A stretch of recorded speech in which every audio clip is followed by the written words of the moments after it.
अस्सलाम वालेकुम, बिस्मिल्लाहिर्रहमानिर्रहीम। This is doctor Mohammad Farhani. कैसे हैं? उम्मीद है कि आप सब खैरियत से होंगे।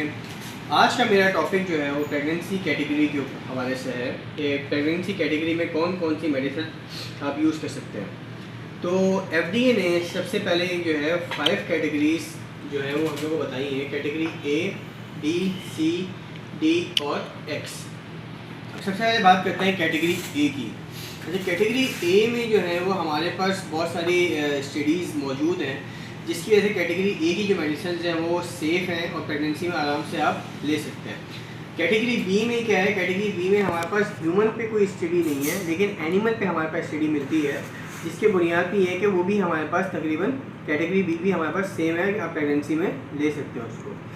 कैटेगरी सी की बात आती है। कैटेगरी सी में थोड़े से रिस्क होते हैं क्योंकि उसकी स्टडीज़ जो है वो हम लोग को आमतौर पे नहीं मिलती है, लेकिन ये है कि आप डॉक्टर फिर भी प्रिस्क्राइब अक्सर करता है, उसमें थोड़े से साइड इफ़ेक्ट्स हैं, लेकिन फिर भी कैटेगरी सी भी जो है वो कुछ हद तक आप ले सकते हैं।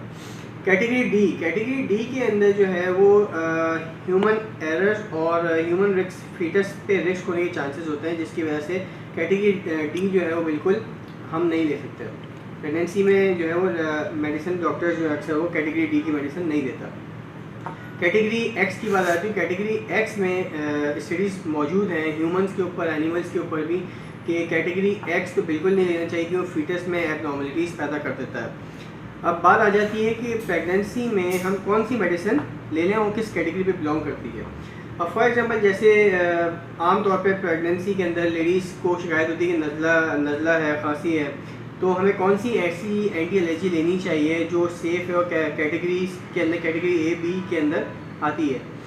तो रिजिक्स है, रिजिक्स में हमारा जेनेरिक है उसका सिट्राजीन जो है वो, और लोराटिडीन जिस सॉफ्टन के नाम से मिलती है, वो कैटेगरी बी में आती है, वो सेफ़ है, वो आप आराम से ले सकते हैं। अच्छा, अब बात आ जाती है कि बुखार, अगर फीवर हो, सर में हेडेक हो, तो आप कौन सी प्रेगनेंसी में कौन सी ऐसी सेफेस्ट दवाई है जो आप ले सकते हैं। तो एसिटामिनोफेन आती है, जो कि एसिटामिनोफेन और पैराडोल बेसिकली क्या है, दोनों के केमिकल के फार्मूलाज दोनों के सेम हैं, क्योंकि जापान और अमेरिका है, जैसे यूएसए के अंदर इसको एसिटामिनोफेन के नाम पे कहा जाता है, और पाकिस्तान या यूरोप के अंदर जो है इनको पैराडोल या पैरासीटामोल के नाम से जो है वो हम लोग कंसिडर करते हैं। अच्छा, जैसे आइबुप्रोफेन है, ब्रूफेन जो है वो बिल्कुल भी प्रेगनेंसी में नहीं लेनी चाहिए, उसकी कैटेगरी जो है वो बिल्कुल अलग है, वो फीटस को जो है वो फीटस की किडनी पे बड़ा इफेक्ट करती है। तो अगर मेरी वीडियोस आप लोगों को पसंद आई है तो चैनल को सब्सक्राइब कीजिएगा। अस्सलाम वालेकुम वरहमतुल्लाहि वबरकातुहू।